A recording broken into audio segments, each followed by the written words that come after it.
Good morning, students. Myself Kamalnath. I welcome you all in the class of English.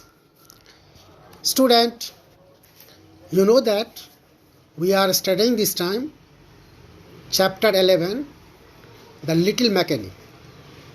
Last week we learned the story and understood what is the story about. This story is about a great scientist, Isaac Newton. You all have heard and you have come to know in the story as well about his childhood, about his curiosity, how curious he was when he was a little child. And in his childhood only, he learnt many things, he discovered many things as being a child. So here is exercise, that is understanding the text, and we are going to learn the question answer, understand the question answer. What is the here answers of these questions? I will explain you. I am sure that you all will write the answers in your own language. You have a strong language, and so you will write all the answers in a proper language beautifully. Here in the exercise, that is understanding the text, the first question is here: what high hopes did Isaac's grandmother have for her grandson's future? Means, what did his grandmother think about the future of Sir Isaac Newton? What hope did the neighbors have? Neighbors of Isaac also had great hopes, great expectations as they observed the activities, his different kinds of just curiosity that was seen by them only. They also expected, they also predicted about the life of Isaac, what he would be in his future. So let us see what can be the probably answer here, as the question is here: what high hopes did Isaac's grandmother have for her grandson's future? What hope did the neighbors have? Isaac's grandmother thought that Isaac would be an excellent workman when he grew up. She was sure that he would do well in the world. She was sure that he would do well in the world. He would do something distinct. Some of her neighbors may have thought that Isaac would make beautiful furniture. They have some other idea, as he had interest in that field also. Isaac would make beautiful furniture as they thought. Some may have thought that he would become an architect who would build great mansions, means great buildings, palatial buildings and churches with tall steeples. Yet others may have thought that he would become a clockmaker when he grew up. These were different kinds of expectations, predictions they made about Isaac when they observed his different kinds of activities in his childhood, when he was a little boy. Now you have here another question, and that is what here: how could Isaac's grandmother tell the time of the day, whether it was bright or cloudy?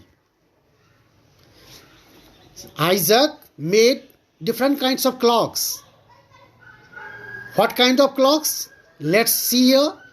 And with the help of these clocks, Isaac's grandmother was able to tell the time, whether it was daytime or it was a cloudy day. Actually, Isaac had made a sundial which could tell the time when it was bright and sunny day. He had also made a clock which was set to work by dropping of water.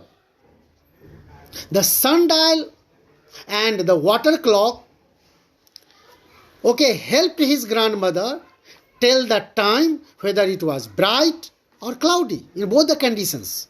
If there was sunlight, in that case also she could tell, as he had made another here watch for that. That was sundial watch. And then was another clock that worked with the help of dropping of water. Here the another question is here. Third question, you have a statement from the story, and from that here quote there are questions. What is the extract taken from the text that is here? That unseen, inconstant and ungovernable wonder. This is the line taken from your textbook, from your story. That unseen, inconstant and ungovernable wonder. Question is, what is this wonder? What is this wonder? And very clearly you have read the story. The wonder is here. The wind is the wonder that is referred to here. The wind is here told the wonder. Why is it called inconstant and ungovernable? The wind is called inconstant and ungovernable. Why? That is what the question. Why is it called inconstant and ungovernable? The wind has been called inconstant because the wind keeps changing both speed and direction. It can change its direction anytime, speed anytime. It can blow however it likes, gently as breeze or strongly as a storm, in both ways. It is ungovernable because no one can control the wind. Wind cannot be controlled by human beings. We cannot control the direction or its speed. And the next question that is C. What did Isaac make it to do? Wow! What did Isaac make it do? And how? That is the next question C. Isaac made the wind tell him the measure of its strength.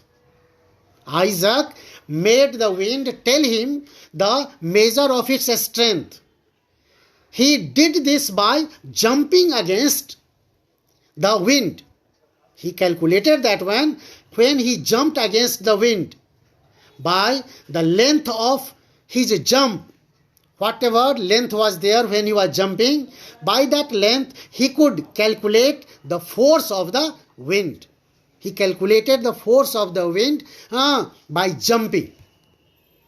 So these were what some of the questions that today I have discussed, and some more I will discuss from the book as well, from a story.